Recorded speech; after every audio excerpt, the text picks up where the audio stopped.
کس راغی ورته وایي د الله رسوله په ما کې 3 خطرناک ګناهونه وي. یو چې کوم دی اول نمبر زنا کومه، دویم نمبر ډاکې کومه، غلا کومه، او دریم نمبر شراب څښمه. دا پخوا چې کوم دی صحابه کرام مثلا چې کوم دی نور چې کافران به مو چې څه غلطي به ترې وشوه، ګناه به ترې شوه، رابله نبي علیه الصلاة والسلام ته به وي زما نه دا ګناه شوې ده. نن سبا خلک غلطي کوي، ګناه کوي، منیم نه، قسمونه قرآن نه پرې خوري چې ما نه ده کړې. او په هغه وخت کې څه په خپله به راغله نبي علیه السلام ته به وي د الله رسوله زما نه دا ګناه شوې ده، ما له سزا راکړه چې په آخرت کې زه د عذاب نه چې کوم دی بچ شم. د آخرت یره ورسره وه، د آخرت د عذاب یره ورسره وه. نن سبا خلک چې کوم دی د لږ شان سزا نه په دروغ استعمالوي. ټیک ته د دنیا کې بچ شوې، آخرت کې به چېرته بچ کېږي؟ د الله نه به چېرته بچ کېږي؟ اوس خو تا په دروغ باندې مثال غلطي دې وکړه، په هغې قسم قرآن وخوړو، ځان دې ګناهګار هم کو، ځان دې بچ کو، آخرت کې به چېرته بچ کېږي؟ دا خبرې خو لیکلی کېږي.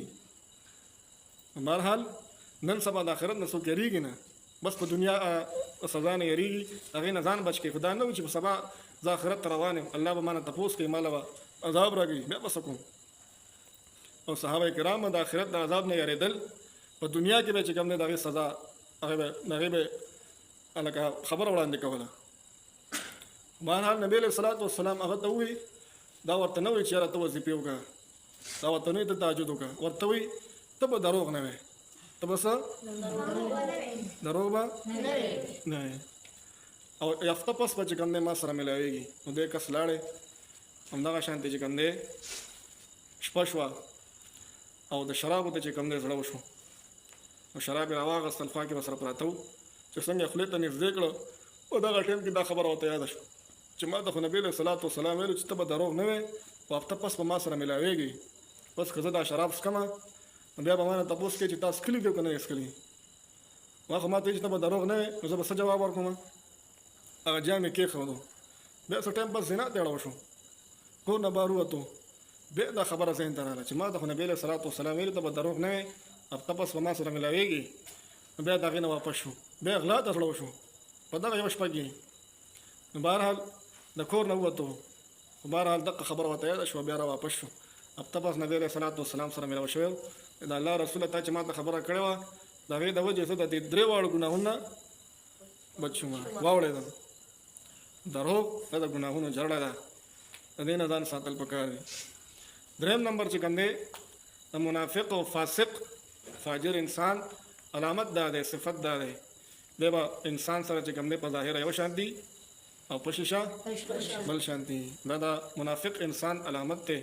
بهرحال مؤمن کې د مؤمن چې کوم دی دا صفت دی چې دی به د بل انسان سره څنګه مخامخ څنګه وي، دغه عزت کوي، احترام کوي، دغه شان به په شیشه هم کوي. واورېده؟ او بل چې کوم دی د منافق فاسق دا هغه دی چې هغه همیشه چې کوم دی د بل انسان د بې عزتۍ کوشش کوي. دا سما مخکې ویلي د مؤمن دا صفت نه دی. مؤمن همیشه دا عزتمند دی او همیشه د بل انسان عزت کوي، احترام کوي. نو چې یو سړی فاسق وي، فاجر وي، د رب په زړه کې ایمان نه وي او دی بې عزته وي، نو دی همیشه د بل انسان څه کوي؟ د بې عزتۍ کوشش کوي.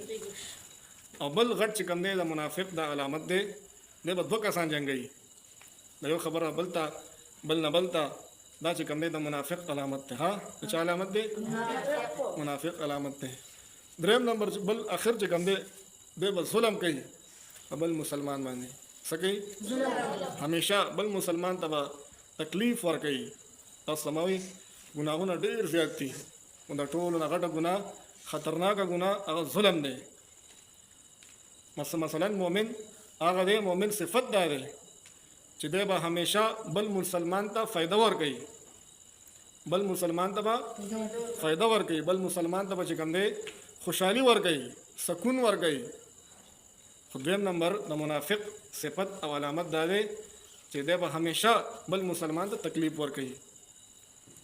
نو چې بل مسلمان ته ستا نه څه خیر نه ځي، بیا به بل مسلمان ته تکلیف نه ورکوي. پوه شوې؟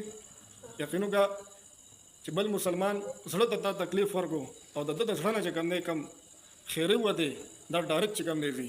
تاسو ما مخکې ویلي دي دا ډایرکټ چې کوم دی قبلي همره ده نو همیشه چې کوم دی د مؤمن کم صفات دي دا صفات په خپل ځان کې خپلول پکار دي او د منافق او د فاسق چې کوم صفات دي دا صفات ځان نه وستل پکار دي همره ده نو بهرحال چې کوم کس کې داسې صفات دي د منافقانو دا یاد ساتئ تاسو ما مخکې ویلي دي دغه انسان به د دنیا نه بې ایمانه ځي او د دغه کس لپاره مغفرت نشته بخښنه نشته همره ده د ده مثال د کافر دی د څه دی د کافر په زړه کې ایمان نه وي او دغه فاسق فاجر او منافق انسان دغه په زړه کې ایمان نه وي بهرحال د داسې خبر نه چې کوم دی ځان ساتل پکار دي صحیح ده